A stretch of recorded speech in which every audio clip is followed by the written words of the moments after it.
Welcome to Exploring Possibilities, a show where we interview a variety of holistic professionals and lightworkers who are really making a bigger difference in our world. I'm your host, Sheryl Sitts, and it was my purpose in creating this show to introduce you to the incredible people that I'm meeting on my own journey. You'll hear their stories because their stories really are our stories, and we'll explore the vast realm of holistic healing and learn how we can co-create holistic sustainability. There's a lot of possibilities out there we don't often hear about, so this is a way we can learn and grow together on this path. Don't hesitate to reach out and connect with anybody you might hear who resonates for you, because we've got a lot of great guests. Special thanks to Mario Rosales of Tech Life Balance. He does a lot of hard work behind the scenes producing these and publishing our podcasts, as well as on our Journey of Possibilities website. He really helps me use technology to make a bigger difference, so I appreciate it very much. So I want to start out by inviting you to join me for an upcoming event. Way back when, if you can believe it or not, almost a year ago now, podcast number 4 of this series called Mystic Travel, I had a guest, Travel Diva Glenna, who has now put together an exciting one-day women's retreat, and I hope you can join me for that. The date is Friday, September 19th, and she's holding it at the St. John's Retreat Center in beautiful Montgomery, Texas. It's called For a New You, and this is a day of pampering and inspiration. I'll be there as one of those inspiring speakers, and I'll be talking to you about how you can find and live your deepest passions and express yourself fully in this new world. There are other great motivational speakers. You'll enjoy chair massages, facials, shopping. There's makeup tutorials, cold laser therapy, Ayurvedic body typing, yoga, and a whole lot more. All of this is being brought to you by Cincy Representative Andrea Connolly and Dr. Jamie Marshall from Quality of Life Chiropractic, who has also been a guest on this podcast. So there's going to be some great people involved in this, and I hope you'll come join us. Again, the date is Friday, September 19th in Montgomery, Texas, For a New You. You can register at traveldivaglenna.com. Make sure and subscribe to our podcast series, Exploring Possibilities, on iTunes and Stitcher. Stitcher's an app that you can download onto Android or any of your mobile devices. That way you'll never miss a podcast again, because we have such great guests. And I've got another one for you today. Joining me is Alyson Bayer. Alyson operates Clear Choice Acupuncture in Conroe, Texas, and you can find her online at clearchoiceacupuncture.com. And Alyson is from Texas, and she's bringing acupuncture to this area. I'm so glad for that. She's a Texas licensed acupuncturist. Welcome, Alyson. Hi, thank you. Thank you for being with me today. What an interesting topic, especially in areas like ours where acupuncture is not one of the mainstream forms of medicine. Yeah, it's a very interesting thing to be practicing in Conroe, Texas. I'm sure it is. We'll definitely talk about that. I would like to start by asking you, since I did a little bit of reading on your website, I understand that you're from this area. It is a very new modality for this area to try and wrap its head around. And so I have to ask how someone from this area came to study this elsewhere and bring it back here. Was this an interesting path that you led that took you here? Yes, it was pretty roundabout. I actually started my undergraduate career as a mechanical engineering major. And then I transferred into being a biology major. And then while I was in school studying biology at Texas Women's in Denton, which is another very small, cool town, but similar to Conroe, a teacher was talking about acupuncture, one of my professors, and I decided to go get it. And my acupuncturist got rid of migraines. I used to have migraines since I was about the age of 11, probably 3 times a week, the debilitating go hide in a dark room or take medicine that knocks you out migraines. And I saw this acupuncturist, and I get probably 3 migraines a year now. So that was life-changing. I can imagine.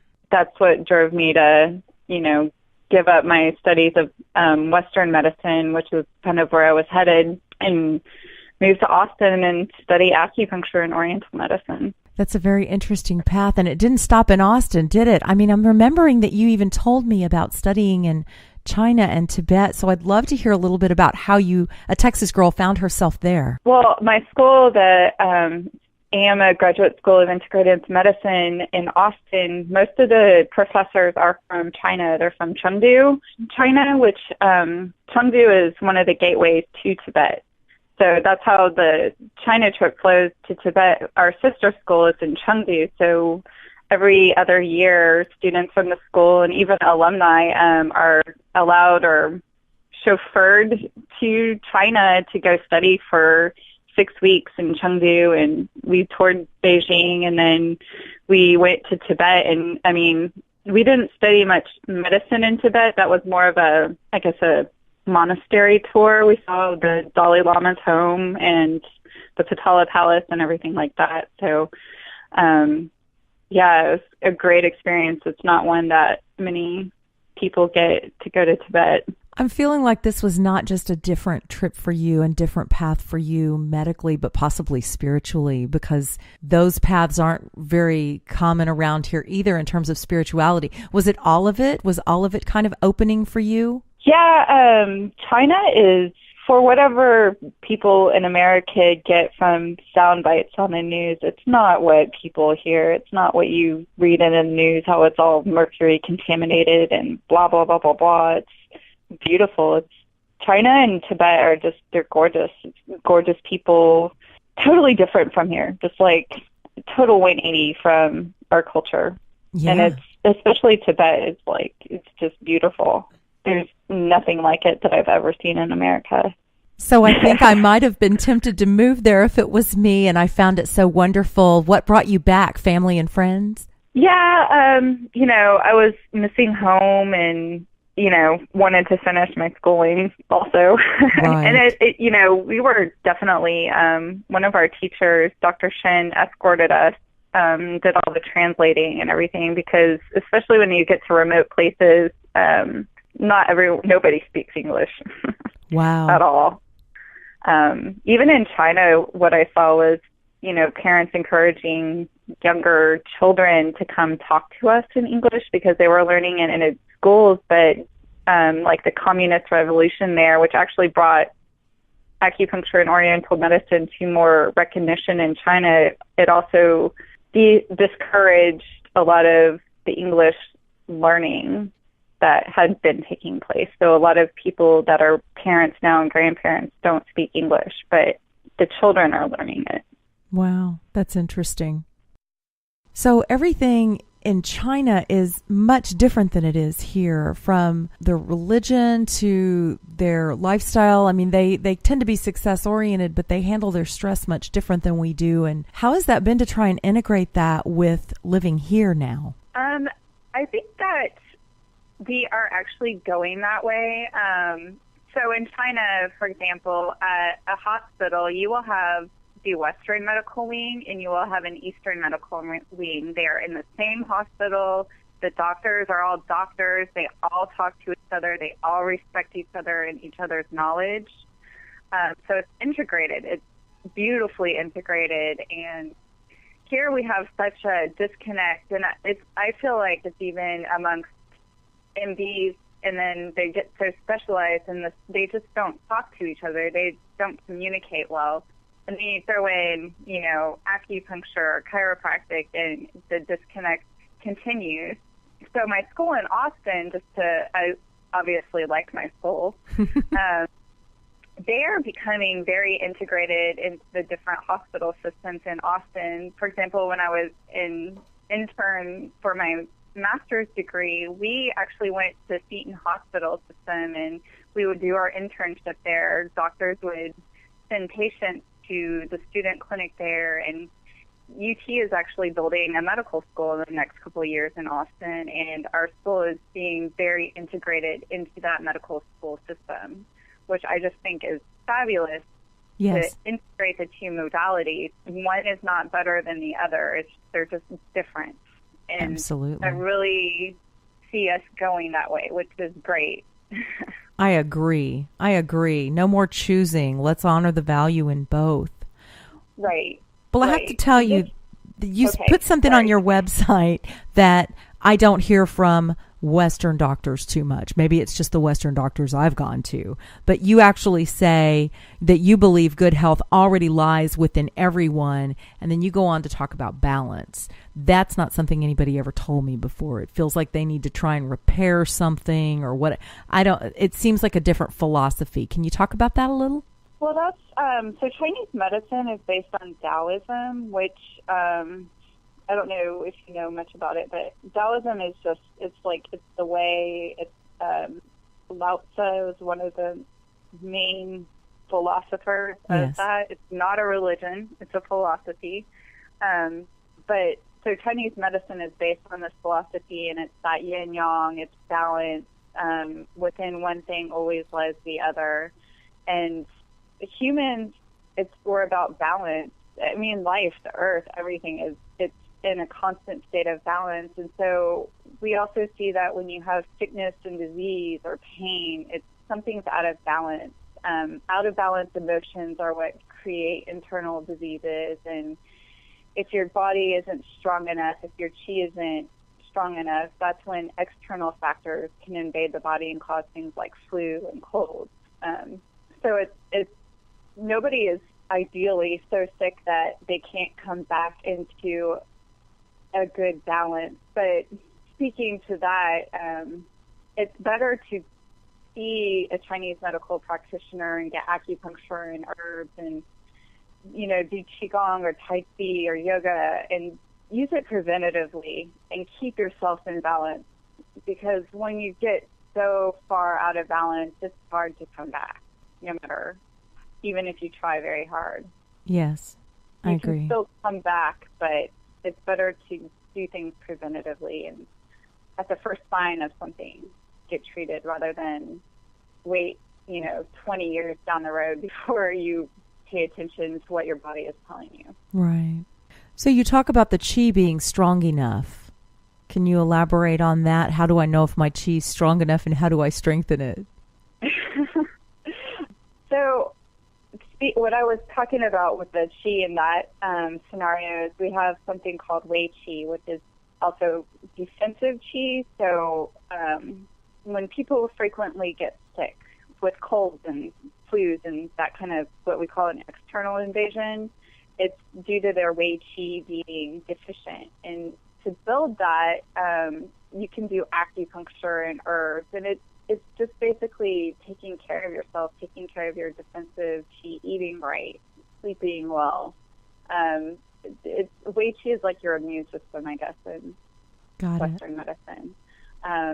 So if your immune system's down, external factors like viruses and bacteria can invade you more easily. They're always there. They're always around us. But that's why some people get extremely sick with the same thing as somebody else who has like a cold, but all they'll get is a slightly runny nose. It's just a difference in how strong their immune system or their wei qi is. So what about emotionally? I know, so we're all feeling the loss of Robin Williams. There's been a lot floating around social media and on the news about that, and I think it's hit everybody. And I think it's a big wake up for us that there's a lot of people going through a lot of emotional stuff that we may or may not see around us, and how we can be more aware of that, and how we can maybe take better care of ourselves emotionally. Where would you say that this fits into that kind of care? So emotions in Chinese medicine lead to sickness from inside. Like staying in one emotion for too long, or longer than is appropriate, can lead to issues like, so your lungs are in charge of grief and sadness. So if something ever happens, like you had a loved one pass, or, talking about us as a whole right now, mourning the loss of Robin Williams, it's good and needed to mourn and feel sad and feel that grief. But when any one of us gets stuck in that, or the population as a whole, to get stuck in that grief and depression and not move through it, that's when sickness happens. That's when, it would be more related to the lungs in Chinese medicine. So you might start getting symptoms of asthma and shortness of breath and that type of thing. But and also the sense of talking about your emotions, depression, anxiety, too much anger, that's, in a sense, you're either not dealing with them, you're not letting yourself move through them, and it's just the organ systems are out of balance, and you want to bring them back into balance, which you can do. I mean, for example, a lot of people who get irritable and angry, or even, I don't want to say like clinically depressed, but if you just start eating more fruit, that's all it takes to feel better in your mood. It's just eating some fruit. And it's just something most people sadly do not do, is eat an apple a day. That quote is true. An apple a day can truly keep the doctor away. Like, it doesn't take much, but I feel like, especially in this day and age when people go to the store and they buy like their boxed food, or they go to the fast food place and they eat their, you know, GMO-laden, chemical, basically processed soy and corn food, you're not nourishing yourself. You're not feeding yourself, and that allows your body to get out of whack, and then that leads to your emotions being out of whack. So this really is a holistic solution where you would look at nutrition, you look at what to do with acupuncture to support shifting the energy. It's all about the flow, right? Right. It's everything from nutrition to how much sleep you're getting to what your relationships are with your loved ones and your work. And the story that brings up, I recently had one of my patients finally got pregnant, and we'd been working together for, like 9 months, and we were both kind of getting frustrated with it, and I was like, we'd been talking about her job, and she finally stood up to her main boss and was like, I cannot do these requirements that you're asking me to do. This is not what you promised or said. It's not in our contract, because she was essentially traveling all the time. And like 3 weeks after she stood up to him, she was pregnant. And you look at your average person who doesn't go to acupuncture first, that would go to their OB/GYN and then go to a fertility specialist. They're going to end up spending $30,000 on IVF procedures, potentially, where, it's almost an energetic of standing up for yourself, or, de-stressing can allow that creation of life to take place in a woman's body. So it's all holistic. Yeah, and it really is about the flow, and wherever you're blocking it, that you can't flow in whatever symptom and whatever part of the body you're focusing on. That's really an amazing story. And yes, women spend so much money and so much energy, and it's almost the domino effect, isn't it? Because then you get down because this isn't working, and so you feel bad about that, and that puts something else out of whack. Once you start going down the wrong road, it seems really easy to keep going further if something doesn't turn you around. Right. Well, and then you talked about, when you're going down that road and Western medicine solution. And I don't want to sound like I am knocking Western medicine, because I'm not. I do believe that antibiotics, when they're needed, they are needed. And even, some of the antidepressants and those type of things, when they're needed, they're needed. I just feel like they're way too overprescribed. But yes. Yeah, you talk about fertility treatments, and women are pumped full of hormones and other things, and then they're stressed out. And, you have to look at, a lot of people are spending their life savings to do that with no guarantee. And it's a pretty harsh cycle. Well, and there's side effects. I mean, what you're talking about is clearing the path for the flow of energy. When we start putting things in our body, they bring their own effects to us. So we're adding complications to an already existing situation. So I think that's an important, and that kind of leads me to a couple of other things that I was just going to touch on for you to expand on. Suppressed traumas. I've had them. There's sexual abuse traumas that we don't heal. There's just even this, I'm going to lose weight quick, and we abuse our body and our metabolism with diet after diet and workout routines that aren't practical for us, eating the wrong foods. There's so many paths that we can go down to wreak havoc on our bodies. How do we find our way back and come into a more holistic way that doesn't take us into more complications. Yeah, that's a hard one, but what I have found actually is that a lot of autoimmune disorders are linked to some kind of trauma in the past. And when you start releasing those traumas, which you can do through acupuncture, I've actually treated a lot of veterans for PTSD when I was in Austin, because they have Fort Hood right there. Yes. There's actually a lot of veterans who are acupuncturists, which is really not what you would think, but it makes sense in a lot of ways. Yeah. Because it changes their lives whenever you start being able to deal with things like PTSD with, obviously you need counseling, but just acupuncture and oriental medicine and practicing Qigong or Tai Chi or whatever mind-body modality works for them, it's life-changing to release that and not be taking, your list of 20 pharmacy pills that each of your doctors isn't talking to each other about. So that's wonderful that it's helping our soldiers too when they come home, and just it sounds like there's so many different ways it can help us to release some things and bring healing to our bodies. What do you do with the person that comes in that's completely annihilated their metabolism and their body from all these fad diets that were such a part of the last 20 years?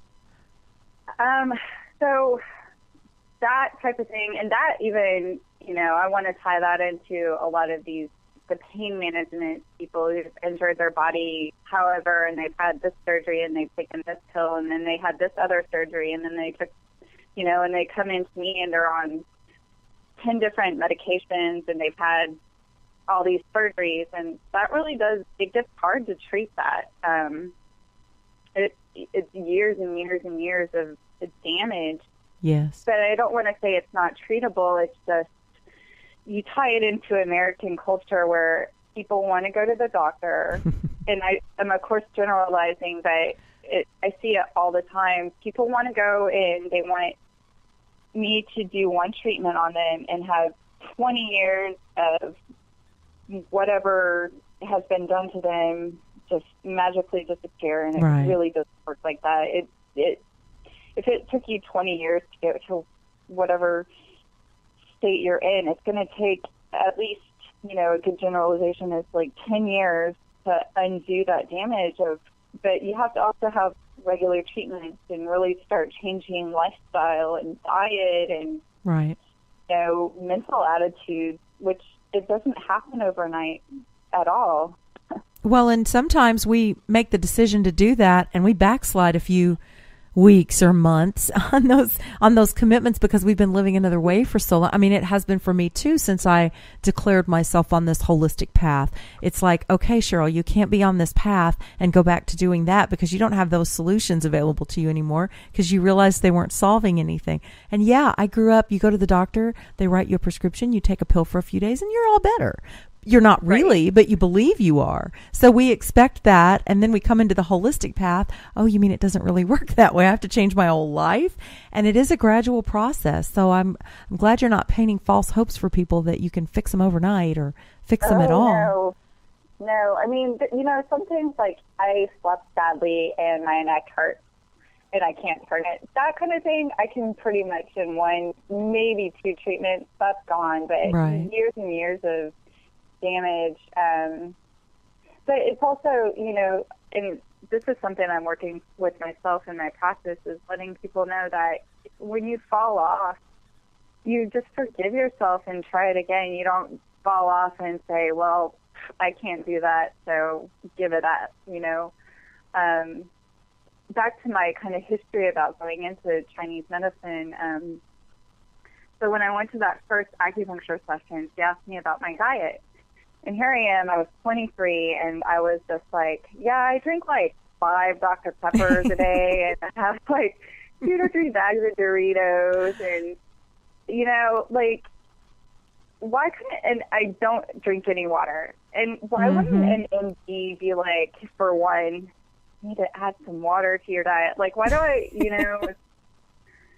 it's like this, it doesn't click. And myself, and this has nothing to do with my upbringing. My parents cooked us full foods and meals. It was just like going to school. It's like Right. you go to a vending machine and there's your Coke. And I love Coke to this day. I tell people all day, every day to stop drinking soda, and I love Coke. But I don't drink it. Every once in a while let myself have a little bit, and then I drink it and I feel like crap. And I remember that I love the flavor, but it makes me feel like crap. So I'm finding that with a lot of foods now that I used to love and that I still love the taste of. But isn't it funny that we'll give our taste buds that 2 seconds of pleasure, and then the rest of our body will suffer for hours, days, and years trying to process stuff it wasn't built to take in the first place. Right. It's amazing how we do that. Well, this seems like a good place for me to kind of bring up that I know that you're a mom, and my mom did a great job raising me too. I kind of rebelled when I moved away from home in terms of nutrition and all that. But what can you do for some of the many things that we're medicating our children for? Is there a way around that, or is there a way to reduce that? How do you work within that? With children, you can actually do acupuncture on pretty young children. I do acupuncture on one of my 2-year-old twins. Marie lets me do acupuncture on her. Alex has not. He has yet to let me, but it's a choice. It's a choice that they make. They're cognizant at that age to know that, hey, I like this or I don't. But with even the younger ones, there's a lot of Tuina, which is the Chinese massage, Chinese body work that I do. There's a lot of just like acupressure and just different techniques that you can use on the little ones to help resolve things like reflux or poor sleep. I know so many moms that have their children on Prevacid, and if you look at the research, there is zero research showing the safety and effectiveness of Prevacid on little ones for reflux. They don't know the outcomes. I mean, Prevacid blocks the stomach acid, and when you're talking about a child and you're starting to block their stomach acid before they're even a year old, that's just like, really? Like, why are you doing this? Especially when there's no research proving the safety of it. Right. And that gets me. That's one of the things that gets me. So I love working with children because, I mean, for the most part, they respond to just massage, and then you can use things like essential oils on them, and there's even child herbal remedies that you can do, and just a lot of, I'm pretty well versed with the Chinese nutritional ideas, and most acupuncturists are, and there's a lot you can do with children that you don't need to medicate them. And even when you start talking about like ADHD and the older ones, there's a lot of herbal formulas that you can do. I have my son on herbs, and he takes these little tinctures every day, and he asks for his herbs, and it's not hard to do. That's awesome. I'm glad to hear that. I do. I hope we make more of a move in that direction of breaking away from this. Take a pill that the doctor gives you, and, take these every day. If it's plants and natural things, that's one thing. But if it's a bunch of chemicals, I'm with you. Raising them on those chemicals, we don't know what we're going to do to their body by the time they're our age. So I'm a little concerned about that. And that's, I wish more people could become educated in the fact that when you talk about pharmaceutical research and they are like, okay, this is an effective whatever pharmaceutical, generally the population that they're trying it on, and of course this is general, not, for every pharmaceutical out there, but their population is a male aged 18 to 40. And it's like, and then you apply how well it works to them to a 2-year-old, that just makes no sense to me. Yeah. They haven't even developed yet. Absolutely. Right. And the other thing too, and I've had these discussions with other professionals, when you talk about a pharmaceutical being effective, all it has to do is have a 40% rate of effectiveness to be considered effective and go onto the market. Wow. Yeah. That's not very encouraging. Scary. No. So just to put that out there. Thank you. More people need to know those kind of things, that there's statistics that you look at, people are wanting acupuncture before they're saying it's effective. It has to have a very high rate of effectiveness as compared to what pharmaceuticals need to get out there. Right. Well, that's what this podcast is about, and that's why I'm glad that there's people like you operating in areas, even areas like this where we don't have as many of those type of practices, so that we can start to educate ourselves and each other about that. So let's talk a little bit about how this is integrating into American culture. Are you able to take insurances? Do insurances cover the work that you do, or do we only cover Western medicine now? Now, quite a few insurances actually have acupuncture coverage, but they tend to be premium plans that have that coverage. But I have actually found, and I think this is very good, a lot of the federal plans have acupuncture coverage, as well as a lot of the oil and gas companies are giving acupuncture coverage with their insurances. So it's increasing every year, but it's not everybody by any means that has the insurance coverage on their plan. But I do accept insurance with my business. Wonderful. And another thing that I think is kind of important to talk about is you're not medicating to treat symptoms typically. You are working toward curing and balancing the body and teaching your clients to do that. So we're talking about curing versus management, right, for many people? For the most part, but legally we cannot say that we're curing or out to cure something. Okay. All right. Well, we won't use that word then. What can we say? We're getting to the root of the problem rather than treating the branches. Perfect. See, so I'll leave you in charge of the language around that. Thank you for that. Okay. So you can accept insurance. You work, I know you have a practice in Conroe, and then do you also operate elsewhere? No, I did for a while, but I am only in Conroe. I found that the building I'm in Conroe it's over 100 years old. It used to be a hotel. It's all wooden. All my patients vibe better at this Conroe location. So I was in another location for a while, but all my patients, even there, prefer to be in Conroe. So I just made the decision to just stay in Conroe all the time. Well, good. That might make it a little more centralized for you, because I know you're also in school and working on your doctoral program, right, in another city. So you might need a little bit of help streamlining some of this, right? Yes, that's what I've been working on. Good. Well, when will that be behind you? The doctoral program I just started in July, and it's a 2-year low residency program. So I go every 6 to 8 weeks, and it's a 2-year program. Well, do you have any projects or things coming up you want to talk about, or any events or anything in particular you'd like to let our listeners know before we wrap up? No, not really. Right now I'm studying all the time for my doctoral program, which finishes in 2 years. So, yes, I'm either working or hanging out with babies, or I am studying. So no major events coming up for my business. Okay, they just need to come see you. Well, thank you so much for spending time with us today. Alyson Bayer, clearchoiceacupuncture.com. Her practice is in Conroe. Thank you for being with us, Alyson. Thank you, Sheryl, for having me. Do you have a moving story about your own journey and natural healing path you'd like to share? Drop us a note, info@journeyofpossibilities.com. Until next time, this is Sheryl Sitts reminding you to use your passions and make a bigger difference. Let's co-create holistic sustainability for ourselves and for our planet. Namaste.